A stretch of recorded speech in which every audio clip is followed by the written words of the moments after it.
In the endless dark, a new fear was born. It wasn't the shadow of a hawk or the glint of a predator's eye. It was a hum, a vibration that trembled through the very soil, a song of annihilation. For the rat, life had always been a frantic scramble for survival, a constant dance with death. But this was different. This was a force that didn't need fangs or claws.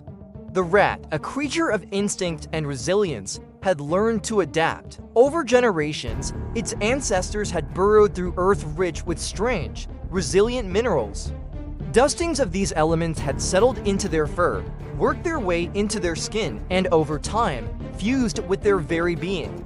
The rat's body was no longer just flesh and bone. It was now sheathed in a fine, crystalline armor, a living geode that shimmered faintly in the subterranean gloom.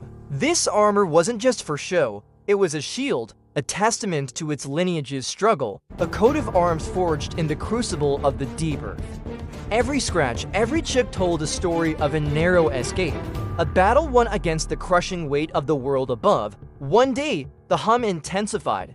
It wasn't just a tremor in the ground anymore, it was a presence in the air. The rat, venturing near a surface tunnel, felt the change. The air itself seemed to thicken, to shimmer with an unseen energy. And then it saw it. Coiling through the open air, a serpent took shape. It had no scales, no flesh, no venomous fangs. It was made of pure, vibrating sound. Its form was a mesmerizing, terrifying dance of sonic waves, its hiss a chord that resonated with the frequency of destruction. The serpent of sound had arrived. The serpent saw the rat, a flicker of hardened life against the soft earth. With a thought, a pulse of focused vibration, it struck. The sound it projected was not a simple noise. It was a physical force, a spear of sonic pressure. The air warped. A nearby boulder, ancient and steadfast, didn't just crack, it exploded. It shattered into a million pieces, the stone itself unable to withstand the sheer oscillatory power. The sound wave continued, gouging a deep scar into the earth where the boulder had once stood. The demonstration was clear, resistance was futile. Matter itself would unmake itself before the serpent. The rat felt the shockwave, not as a sound, but as a hammer blow against its mineral-laced hide. The armor vibrated violently, threatening to shake apart. Its tiny heart hammered against its ribs. Instinct, ancient and pure, screamed one word: burrow. There was no fighting this. There was no outrunning it. The only refuge was the earth, the great silencer, the mother of all that scuttles and hides. It clawed frantically at the soil, its mineral-hardened claws tearing through dirt and root. Deeper and deeper it went, a desperate descent into the damp, silent embrace of the underground. The serpent, hovering above, felt its prey slipping away. It unleashed its power again, sending devastating waves of sound into the ground. The topsoil erupted like a geyser, and the earth convulsed. But the deeper the sound waves traveled, the more their energy was absorbed. The loose soil, the tangled roots, the damp clay, they all acted as a buffer, a massive acoustic panel designed by nature itself. The vibrations that reached the rat were now just echoes, faint tremors that were unsettling but no longer lethal. The earth was a shield, and the rat had wedged itself into its very heart. It pressed its body against the cool, damp soil, its armored hide now serving to further dampen the remaining vibrations, to become one with the quiet dark. Above, the serpent raged. It poured more and more energy into its assault, its sound form glowing with intense power. It screamed at the ground, its voice a symphony of destruction that flattened the landscape for meters around. Trees splintered, the very air crackled with ozone, but the rat was too deep. The earth had swallowed it whole, protecting it within its silent gut.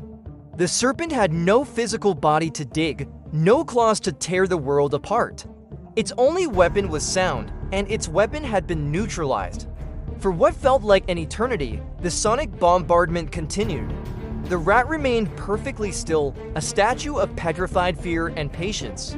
It listened not with its ears, but with its whole body, feeling the rhythmic, fading pulses of its enemy's fury. And then, slowly, the tremors began to subside. The rage was exhausting itself. The serpent, a being of pure energy, required a constant output to maintain its form. Without a target, without the feedback of destruction, its own existence began to waver. The silence grew not as an absence of noise, but as a presence of its own, a crushing, heavy void where the serpent's song had been. When the last vibration faded, when absolute silence finally fell upon the scarred landscape, a strange and quiet event occurred. The magnificent, terrifying serpent of sound, the creature made of living vibration, could no longer sustain itself. Its form flickered, the shimmering waves lost their coherence. And then, with a final inaudible sigh, it collapsed. It did not die in a spray of blood or a clash of scales. It simply disintegrated, its sonic form dissolving into a fine, inert dust that settled gently on the ravaged earth, indistinguishable from the pulverized stone it had created. The great and terrible power was gone, leaving behind only its handiwork and a profound quiet. Hours later, the rat cautiously began to stir. It pushed its way back towards the surface, emerging into a world transformed. The sun beat down on a scene of devastation. But the air was still, the threat was gone, it had survived. As it shook the dust from its mineral armor, a sharp, ringing pain lanced through its skull. It was a new sensation, an internal echo that wasn't a memory, but a physical remnant. The sonic assault had been so intense that even though its body was protected, its very bones had resonated with the serpent's destructive power. The vibrations had etched themselves into its skull, leaving behind invisible scars in the delicate structures within. From that day forward, the rat was never truly alone in the quiet. In moments of deep silence, it could hear a faint, high-pitched ringing, the ghost of the serpent's song, a permanent scar of sound. It was a reminder of the battle, a phantom limb of noise that would follow it for the rest of its days. The rat had won, it had outlasted the impossible.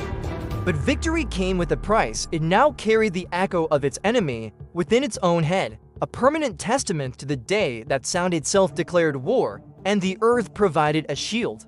The world was quiet once more, but for the rat, the silence would never be complete again. Thank you so much for watching. This story is a testament to how even the smallest among us can find a way to endure the most overwhelming forces. If you enjoyed this journey into a world of sound and silence, please hit that like button and subscribe for more tales from the edge of imagination. Let me know in the comments what you think the sound scars might mean for the rat's future. Until next time, stay curious.